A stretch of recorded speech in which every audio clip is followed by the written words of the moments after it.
And tonight we are continuing to track the potential for severe storms on this weather impact alert day. The good news, the weather radar is showing that most of the rain and thunder are pushing out of the area right now. But earlier today, Ashtabula County was under a tornado warning for a brief time. And emergency officials were also on the lookout for flash flooding, especially after the flooding that the Kingsville Township area received earlier in the week. As for Cleveland, it was more of a heavy rain event day today. Traffic was moving slower than usual on Brook Park and Ridge Road in the Parma area earlier today as the rain came down. The good news is the storms are nearing an end.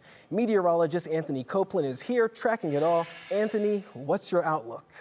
Well, as we go throughout the evening, especially beyond sunset, we still have a cold front that will be arriving here as we approach midnight. Therefore, we do have a secondary or maybe a third chance of picking up on some isolated showers and thunderstorms. But we did have a brief window where we were anticipating, or at least the potential was there, that we could see some afternoon development right before the cold front arrives. But the clouds have moved in and things are appearing to be much on the quieter side. Now, when it comes to the rainfall so far over the past 12 hours, yes, the heavy rain was greatly felt Lake County over to Ashtabula County, where at least radar indication is showing up at least 2 inches of rain off to the northeast. But meanwhile, across much of the Cuyahoga Metro, Cleveland Metro area, maybe upwards to a 1/4 inch of rain. So not a complete washout, but the National Weather Service, at least the office out in Pittsburgh, is still going with a tornado warning for our far southernmost communities, Tuscarawas and Carroll County, to 8 o'clock. But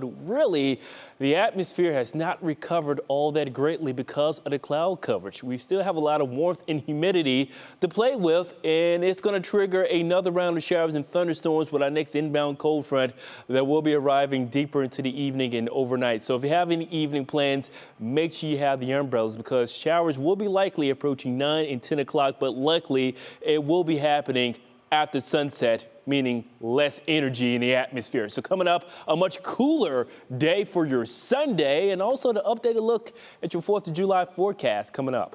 All right, Anthony, thank you. Now, these storms knocked out power for thousands of customers today, and right now, First Energy is reporting less than 1,600 households are still in the dark, mainly in Ashtabula, Cuyahoga, and Lorain counties. And once the storms moved out, the